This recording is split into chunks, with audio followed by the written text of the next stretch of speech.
It was now April, and Pilate felt at peace. Finally, everything was calm. The furor over the events concerning Jesus the Nazarene was over, or at least it seemed to be.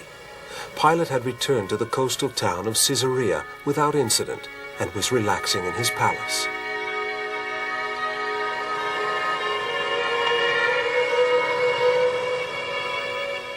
But before 30 years had passed, a physician of Antioch in Syria named Lucas, but known as Luke, would write about an extraordinary man, the son of Joseph, son of Eli, son of Matthat, son of Levi. A long lineage extending back in time to David, who could trace his ancestry back to Seth, son of Adam, son of God. And the world would listen to him. But Pilate couldn't foresee these things.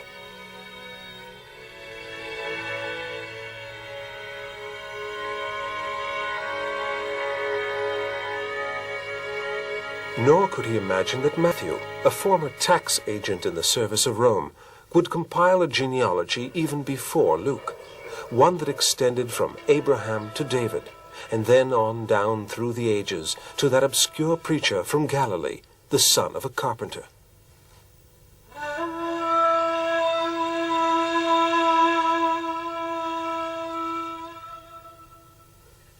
Pilate did not suspect that Mark, a citizen of Jerusalem, would write from Rome, the heart of the empire, about a Messiah who had announced a new kingdom, one not of this world.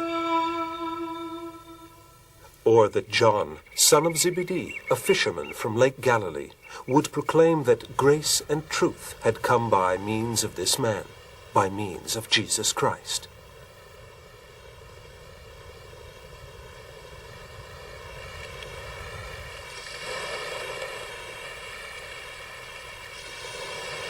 No, Pilate was not able to foresee any of this. We know these things now, and even today they astound us, because some actions extend beyond a single individual, and some proclamations resound more widely than any human words, impossible to foresee or control. In his gilded refuge in Caesarea, Pilate was thinking of Rome.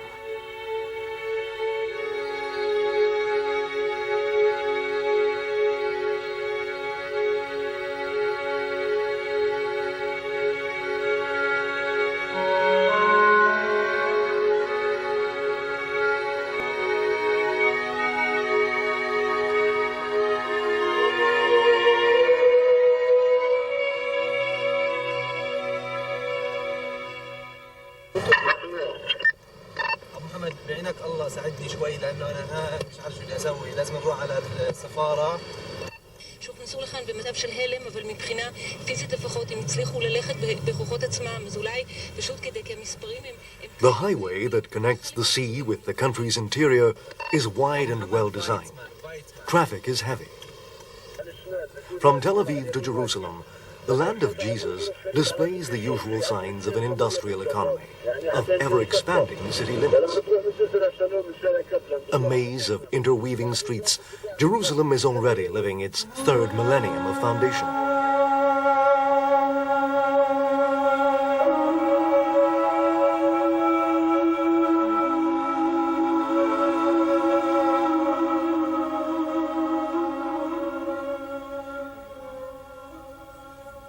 The holy city of the world's three monotheistic religions, Judaism, Christianity, and Islam, it's struggling to look toward a future of peace.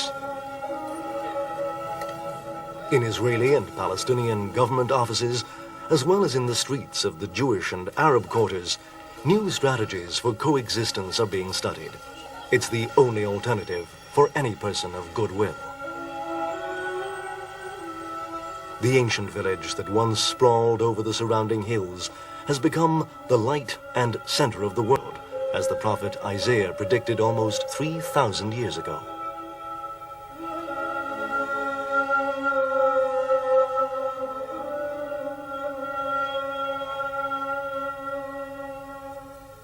Jerusalem, 500,000 inhabitants, 300,000 of these Jews, and the majority of the others Muslims. A mere 10,000 are Christians. Jerusalem, caught between weeping and rejoicing, the city faces a soul-searching question. Will it be content to simply immortalize the past, or will it reach out to embrace the future?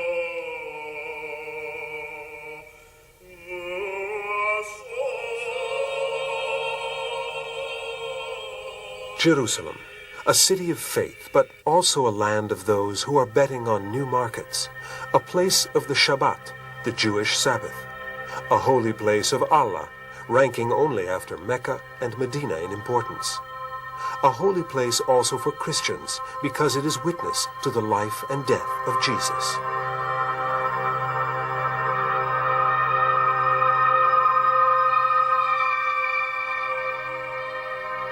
The Jews pray before the stones of the Western Wall. Muslims defend their sovereignty higher up in the mosque that has become one of the symbols of the Islamic world, a mosque built on the site of the temple. The Christians safeguard the places where Christ preached and underwent his passion and martyrdom. What is more important? Jewish aspirations? Muslim claims? Christian anxieties? Perhaps the secret lies in the ability to listen without wanting to convince others that one's own heritage is closer to the truth or more valid than that of the others, because Jerusalem is the sum total of all these heritages.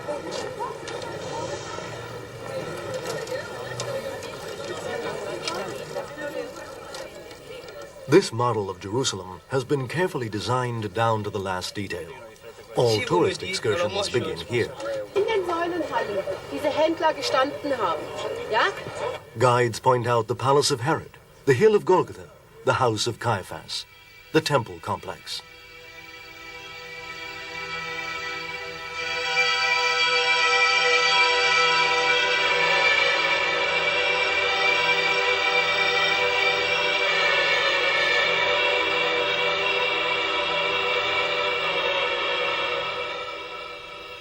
It's easy to imagine life in the city before the Jewish revolt against the Romans and the destruction of the temple in 70 AD. The model is a fair approximation of the city that Jesus knew.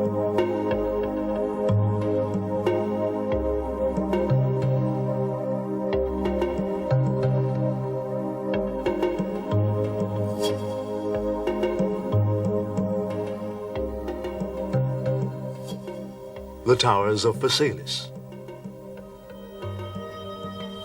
Hippicus, and Mariamne, erected to protect the palace, dominate the surrounding buildings and reflect the spirit of their builder.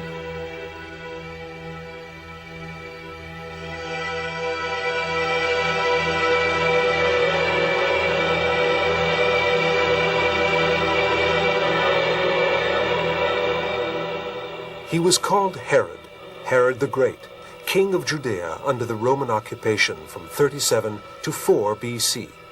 A man of exceptional qualities, he was vigorous in physique, astute, an able politician, ambitious and thoroughly unscrupulous. He was always at the service of whoever was stronger than he, above all, Rome.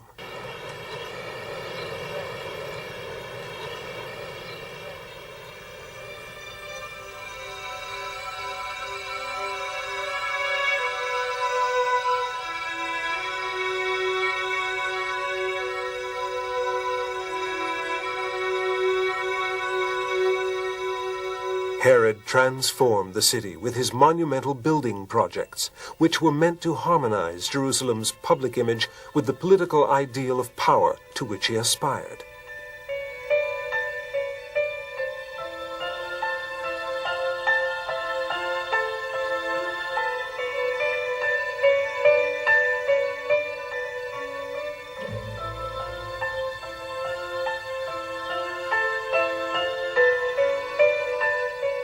A theater. The temple, completely rebuilt along grandiose lines.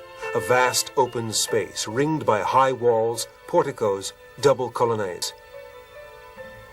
The southeast end of the structure rose more than 40 meters above the Kidron Valley. It would be recorded in the Gospels as the pinnacle of the temple, used by the devil himself to tempt Jesus.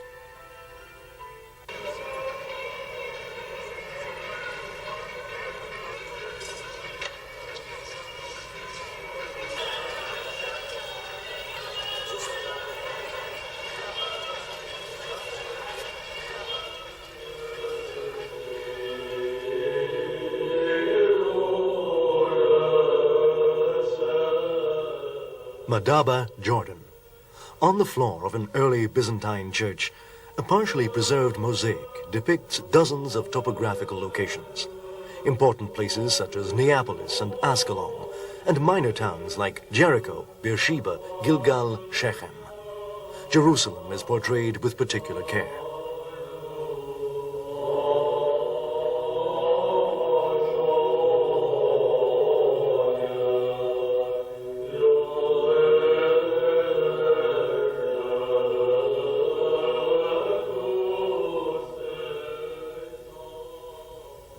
The mosaic of Madaba was created more than 500 years after the obscure facts unfolded in which a Galilean named Jesus played the lead role.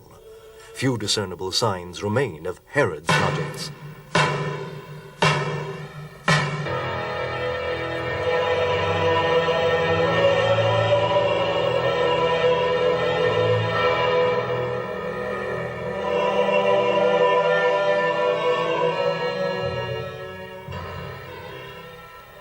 Far away, in the empire's capital, a citation and a picture on the inner surface of a triumphal arch located on the Palatine mutely bear witness to a power once again reasserted.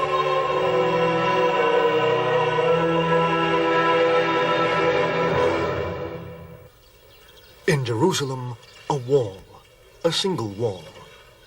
And today, a Jew, at least one, at prayer, at every hour of the day and night.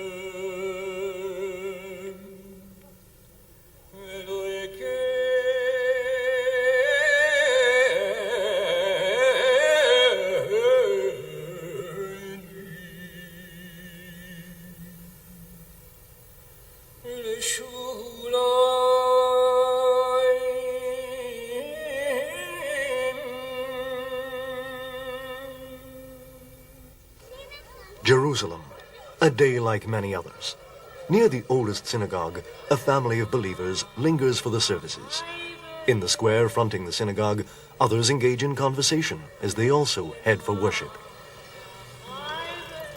A group of young people stop to talk. Perhaps they've come from a meeting or a party. For instance, a wedding banquet that has just ended.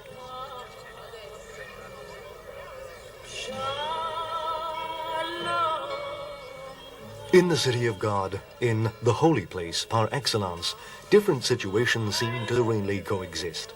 The signs left behind by millennia of history fade before a rhythm of daily life rooted in different social contexts. A universe of voices and sounds drift from the Damascus gate to the alleys of Jaffa, and from there to the merchants around the city walls, and out to the shepherds who still pasture their flocks on the surrounding hills. It's enough to leave the town by means of one of its gates, go past the olive groves, and almost immediately the landscape changes.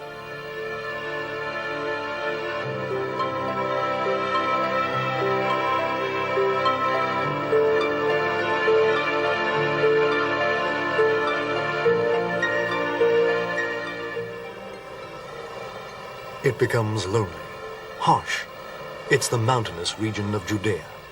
The largely arid territory is dominated by the desert, by the Jordan Valley, and by the Dead Sea.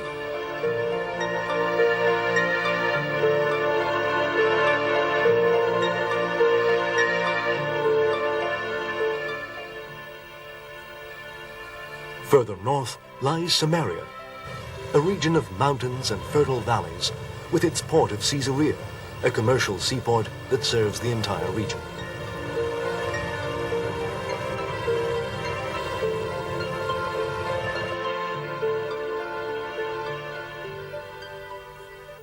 Still further north, skirting the mountains of Lebanon, the Jordan, and Lake Tiberias, lies Galilee, a densely populated region rich in pasture land and in trees of every kind.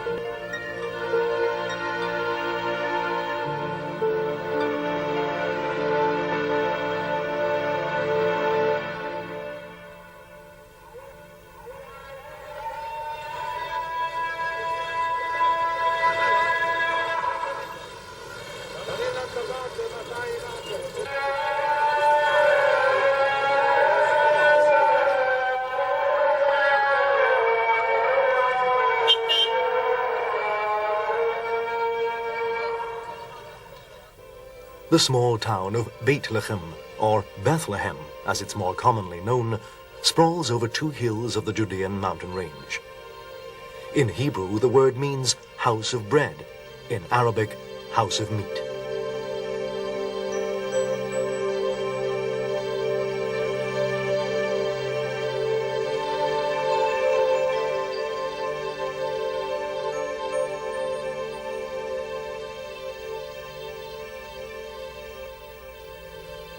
At one time, it was a village of some local importance due to its abundant wheat harvests and many flocks of sheep.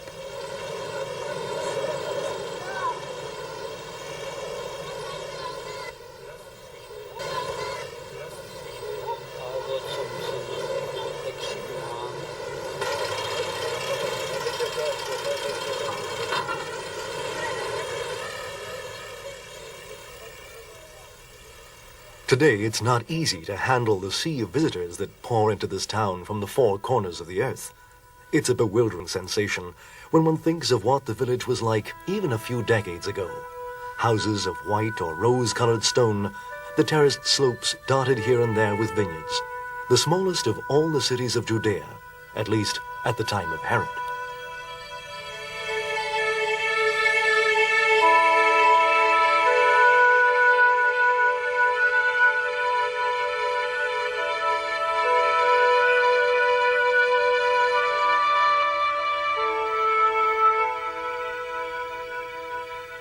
And everyone went to be registered, each to his own town. So Joseph set out from the town of Nazareth in Galilee for Judea, to David's town called Bethlehem, since he was of David's house and line, in order to be registered together with Mary, his betrothed, who was with child.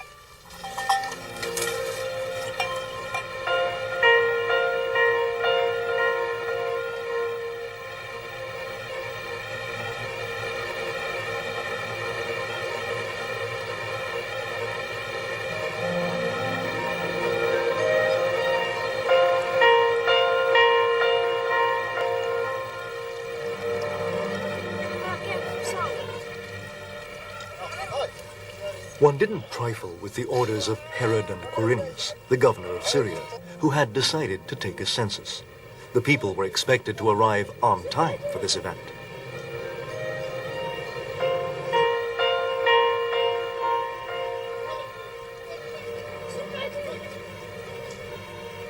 As was the custom, each citizen was obliged to return to his place of birth, even though this was done without enthusiasm, because in these circumstances, if one was lucky, there would only be new taxes to pay, or else some curtailment of rights.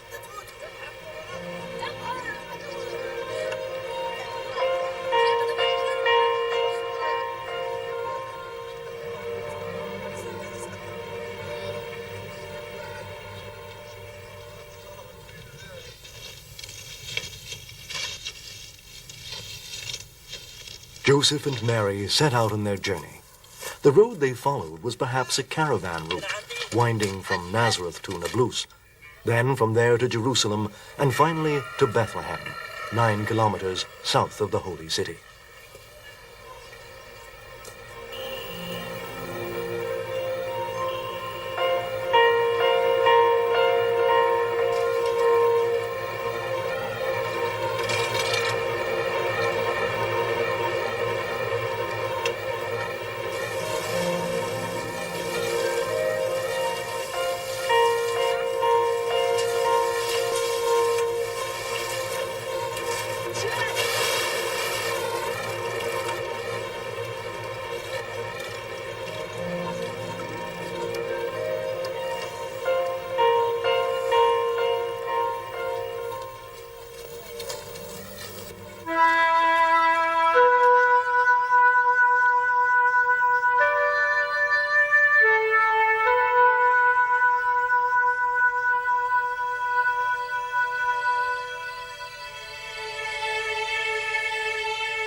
The situation they had both feared, the event recorded by the Gospels, came about.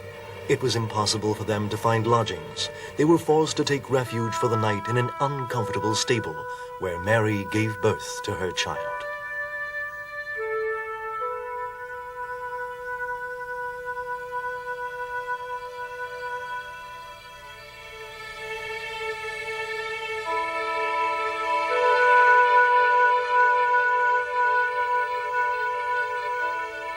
Now it happened that, while they were there, the time came for her to have her child, and she gave birth to a son, her firstborn.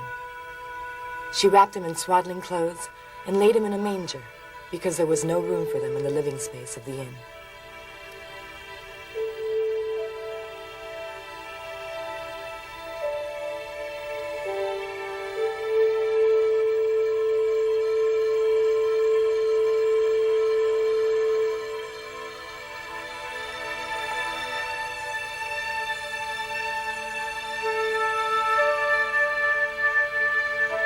A shoot will spring from the stock of Jesse.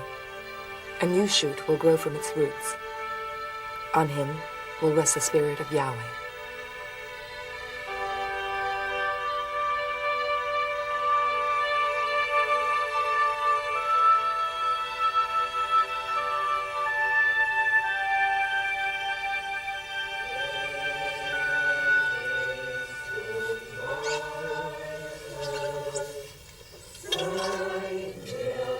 In the grotto, religious ceremonies follow one after the other without pause. Pilgrims gather to pray and kneel at the site of the Nativity, sometimes taking photographs to record this long-awaited visit that's over in just a few seconds.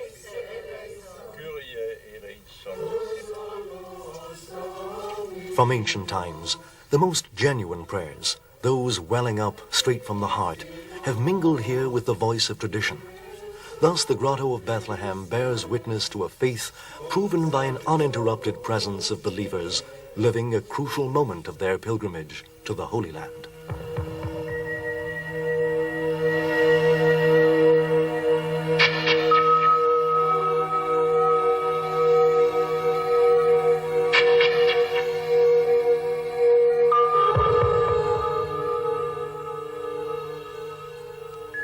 Two narrow staircases in the choir of the Basilica of the Nativity lead to a little room.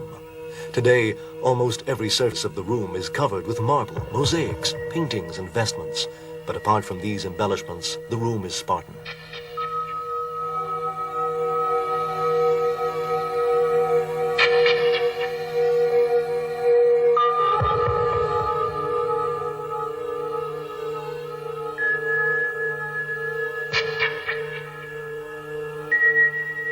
A silver star indicates the place where, according to tradition, Mary gave birth.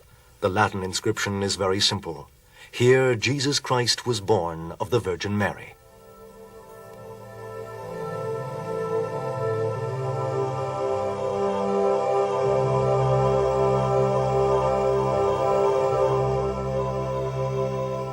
It's the confirmation of an announcement Mary understood from the very first, and one which she joyously proclaimed to Elizabeth, the wife of Zechariah.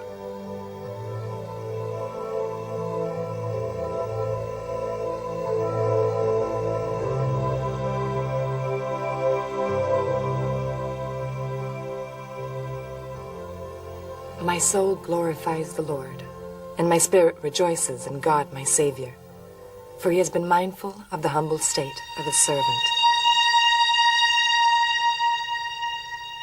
From that time on, the question, who is Jesus, has not been simply a matter of historical research or scientific objectivity. It has become a matter of faith.